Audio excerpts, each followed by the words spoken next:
What is up, Omash Nation? How are you doing today? I hope you're doing awesome and are ready for the June Omash Q&A. I really need to be better at releasing these not on the last day of the month.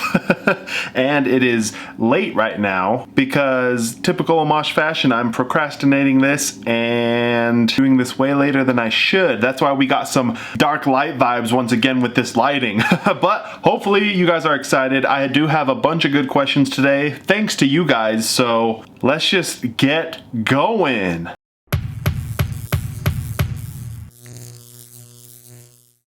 First question today, I have them here on my phone since I don't need anything other than my face camera right here. We have, what are your top favorite cards you have graded for the Omash Nation? Now that is a fantastic question. We've been going for almost 2 years strong. I've helped grade thousands of cards at this point, and I think some cards that have just stuck in my memory are, of course, any of the Shadowless Charizards. That is probably one of the top highest value cards that I've done. We have done one first edition Charizard. I think it got a lower grade. It was a little more beat up, but still, that's a first edition Charizard. We have done some Gold Star Rayquazas, which is another beast. Any Gold Star I absolutely love because they're right in the back right there. You guys all know I love Gold Stars. I've talked about this before. We had someone submit a complete Aquapolis holo set. That was insane. Aquapolis is one of the rarest sets in the world. Beautiful artwork. And then even just the modern bangers with the alt arts and the Japanese exclusive promos, like the Pikachu promos and stuff like that, the Mario promos. Insane. And then of course, I have to give a little shout out to my Dragon Ball peeps. We've graded Apex of Power, we've graded some Awakened Powers, we've graded all of the signature cards, just beautiful. Basically, I named every single cool card in all the TCGs. I just love helping grade your guys' cards, so thanks for everyone who has used the Omash Middleman service. Next, we have, what's your favorite pastime with your little man? Now, oh man, currently he just loves anything that has to do with water.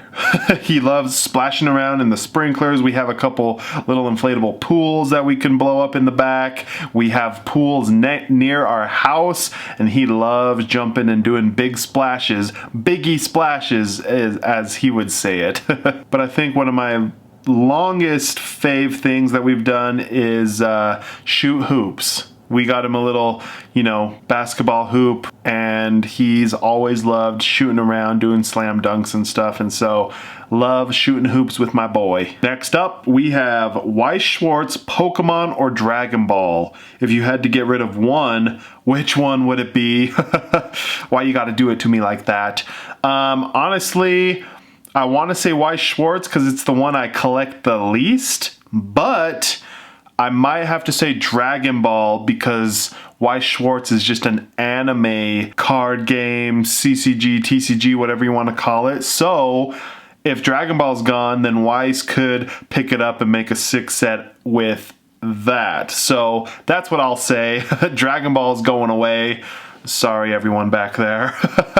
And hopefully Weiss would pick it up. But that is a tough question. You guys know I love all my Weiss, Dragon Ball, and Pokemon cards. When I send my Naruto cards for the Middleman service, can you autograph them when returned? I can, but I always say this when people ask for my autographs, especially if it's like on slabs or cards. It does nothing when it comes to value. It definitely makes them less valuable when we're talking resale value in the future. So I'm happy to autograph stuff, but it's definitely a lot smarter to not get my autograph. Next up, we have worst card art from any TCG. Now, there have definitely been some bad card arts, quote unquote bad. The only things that really come to mind are like claymation cards. I've never liked the claymation Pokemon cards. Never thought they looked good or cool, and I just think they're kind of random. So I'm probably gonna have to say the claymation card arts, and I can't even think of one that stands out. Just all of them. Compared to everything else, they kind of stink. Sorry to all you claymation lovers out there. All right, the next one, we got a toughie. We have number one card you have, number one card you acquired this year, and number one card you still need. Well, the need is always going to be easy until I actually have it. It's first edition Shadowless Charizard, the grail of all grails. That is the card I want sometime in my life, and as prices just keep going down and down and down, maybe sometime in the near-ish future I can own one day, but that is the one I still need, the grail. Number one card I acquired this year, I'm trying to think of anything really big. I feel like I've just gotten a lot of small stuff, like completing my WotC sets and binders and stuff. I haven't exactly gotten any big cards.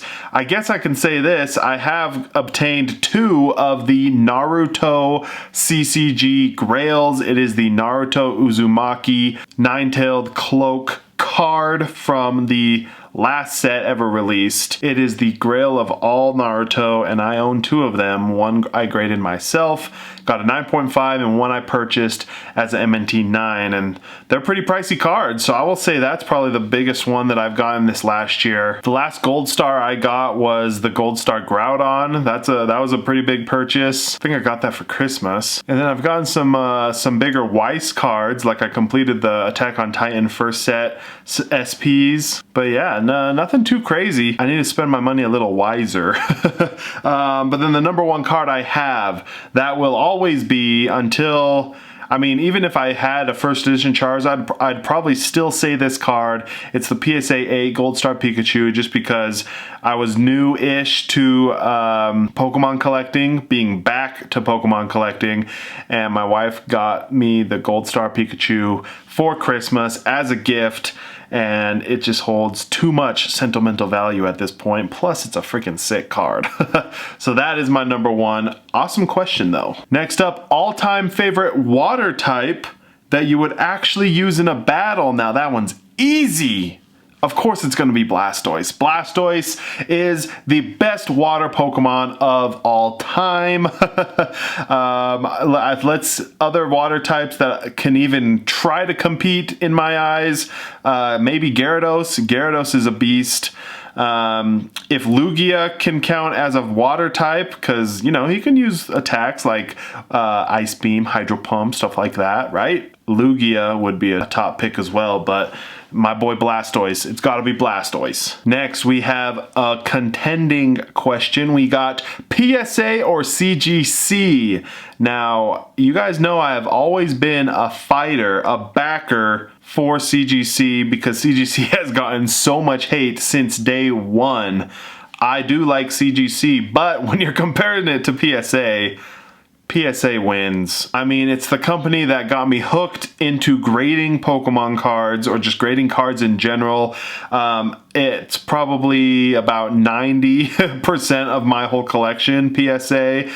They hold the most market value comparatively, just overall, you know, and they just always look good. They don't look amazing. They don't look bad. I do think there are better looking and feeling slabs out there, but PSA will take it over CGC every time for me. And it'll probably be years until CGC might stand a chance with that battle. This next one's a really good one. Card you regret buying. Now, I don't remember one specific card, but I do I wouldn't say regret, because everything is a learning experience, right? You learn as you do things. You learn as you make stupid calls and mistakes and stuff. You grow, right? But when I first got into the hobby, I wanted to collect them all. I wanted to buy everything, and I feel like I did buy everything.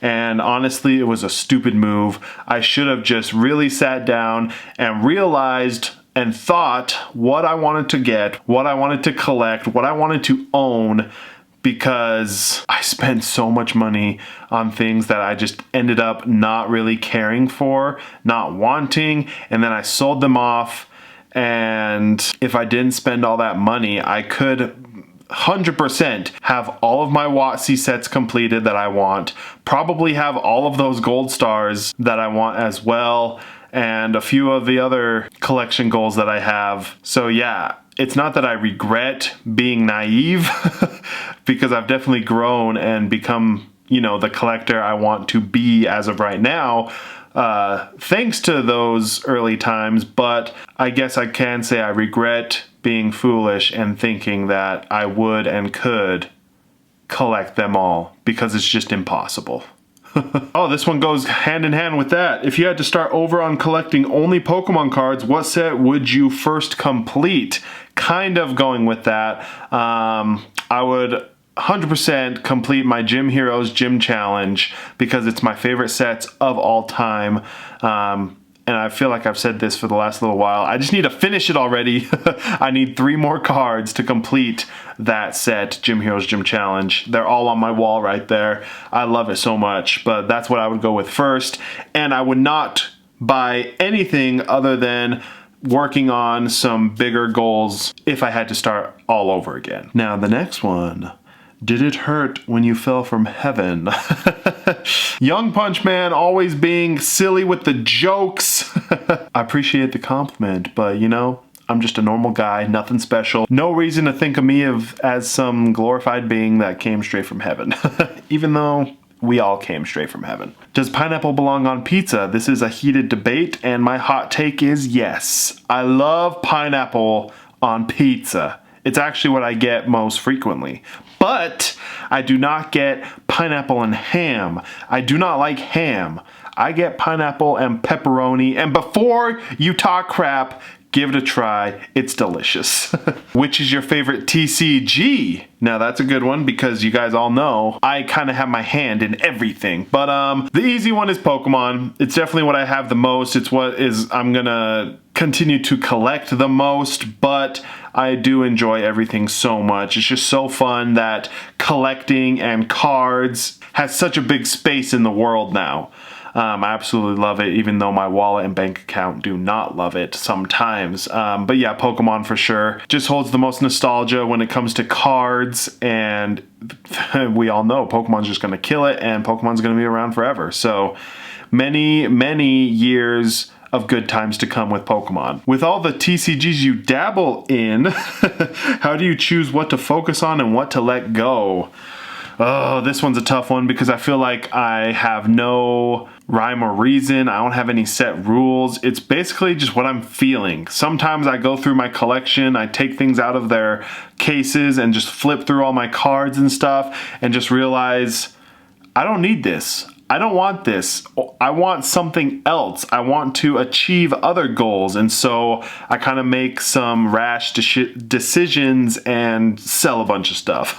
I'm actually doing that right now. If you saw yesterday and today, I'm selling a ton of crap on Instagram. And that's not because that's going towards more collecting goals. Some stupid bills came up that I need to pay. And so that is why I'm doing this sale. But yeah, it's mostly just trying to be smarter with my money, trying not to go crazy with every single release of every single TCG that I follow or have interest in. It's actually really hard to do, but with some discipline and with some patience, you can do it. But yeah, it's a really hard thing to manage. I would probably just sit down and be like, okay, what one is most important to me? What set has all the cooler stuff? And if you can, obviously opening packs is fun, but 100% of the time, it is just smarter to kind of buy the card you want in a set, because 9 out of 10 times, probably 999 out of 1,000 times, you will save money doing that. So I need to be better at doing that. Do you collect certain cards hoping to get any profit from them? Awesome question, because I do own a lot of stuff. In the back of my mind, everything I own, I do think, hey, eventually with time, it will go up in value and I will be able to make some money if I need to. I never really buy anything with the thought of just selling it.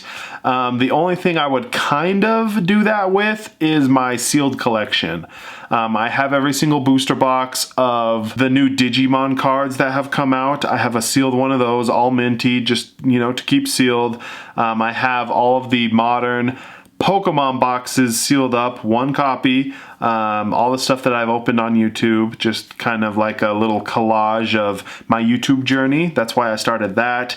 I have the MetaZoo boxes, and I almost have the complete set of my Dragon Ball Super booster boxes as well. Obviously, I like them sealed. I have reasons to keep them sealed and collect them sealed, but that's probably the biggest thing that I take as more of a financial investment, because yeah, specific cards, I don't do that. I just collect. But that is a great question. If you go to Japan, would you consider vlogging? Honestly, as much as I would kind of want to, because Japan is awesome and I would love to share that and share my experience and what I'm doing there with everyone who would watch, I know I wouldn't. I hate what people are thinking of me, or what I think they are thinking of me. And so just seeing people kind of staring at me or looking at me weird as I'm like walking around with a camera talking to it, I know that would bug me. And two, I kind of, when I'm on vacation or just out, I try to really enjoy or just be present in the moment. Obviously, I know the argument of if you have the photos and the videos, then you have those memories saved somewhere, not just in your memory, but I don't know. I've just always let my wife take the millions of pictures and videos, and I'm there just enjoying what I'm doing at that moment. That's just kind of how I vacation. Couple questions left, guys. I told you there were a lot of good ones today. This one, so you're not done making YouTube videos? Obviously, I am not done. Things have slowed down. I think a few weeks in a row, I only posted one video in the week. I'm not stressing to make sure I post 2 videos anymore. I'm just kind of going at the pace that the subs come back to me, and I'm perfectly fine with that. And you know, once a month I do these Q&A videos. I do enjoy these quite a bit. But yeah, no more opening videos, no more searching for product and just spending money just to make a video anymore. And for those of you who don't even know, the reason why he's asking this is because I posted a long little rant on my Instagram stories just saying what I've kind of been thinking for the last little while, that YouTube's not really doing much for me anymore. Not just like monetarily or anything, it's just a lot of time, and it's not exactly fun for me as much as it was when I first started and like a year ago. And so that's why he's asking this question. Big old rant of my thoughts of maybe I should quit. But yeah, obviously I have kept posting, and so that's why he's asking this question. And for the foreseeable future, I'm probably just gonna keep doing these simple videos. So many people messaged me on Instagram when I posted that, saying that they love and want to see their cards on the channel, and so I can't let those guys down. But yeah, we'll see what the future holds. I don't know what the future holds. I don't even know what tomorrow brings for me, because that's just how I live life. So we'll see what happens, but you guys are all awesome, and I definitely appreciate your support. And the very last question, which is a good one, it comes from our man Ulysses, and you know it's deep. Is there a skill or insight from being a collector you've been able to apply to other areas of your life? Man, the deep powers that I need to conjure up in my head to be able to even think to answer this question right now. It is past midnight, so it is late. But yeah, there's definitely some interesting aspects of collecting that I have always used just in my daily. I think the biggest thing is patience. Obviously, especially these last couple years where everything has been so expensive, you can't just go out and buy whatever you want. You have to plan and save and spend a lot of time trying to get one card, maybe, just for example. My Gold Stars is the perfect example, and honestly, my Gold Star collection has killed me at times.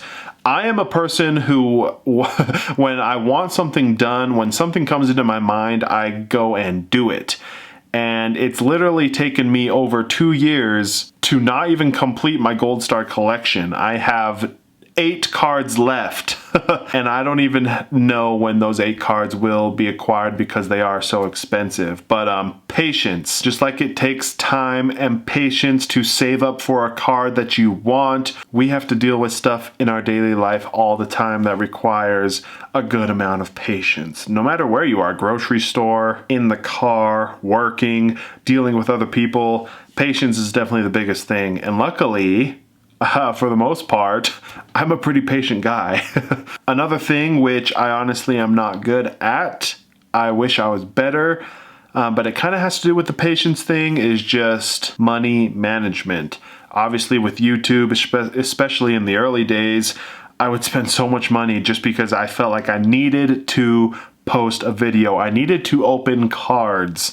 And so I would go to Target and my local stores and eBay and just spend so much money. And it definitely was not the smartest thing to do because I have a lot of other stuff to pay for and to do than just YouTube in my life. And so at the early stages, I can just, you know, thinking back, I can see the growth of how I was when I first started, how I was 6 months in, a year in, what happened when I had my son, and other financial things come up in my life. I've been able to see the growth. I'm still not good at it. I don't think I will ever say that I am good with my money, but it's definitely helped, along with the patience thing, to kind of sit back, break things down, budget a little bit, and not spend all of the money every single paycheck towards collectibles, because as much as we want that to happen, most of us can't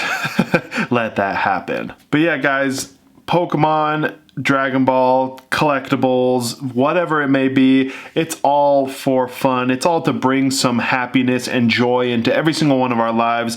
And I do think that it does a pretty good job with doing that. We just have to remember that that is what it's for, not to get carried away with whatever other thing might come up in the space. But you guys are all awesome. Thank you so much for all of the questions. I really do enjoy doing these Q&As, so stay tuned for July's Q&A. I will make a promise right now that it won't be on the very last day of July. So make sure to stay tuned on Instagram because that is where I get most of the questions. But I hope you enjoyed. Thank you so much for all of the love and support, and I hope you have a fantastic 4th of July holiday, and I hope you have the best rest of today. I will catch you next time.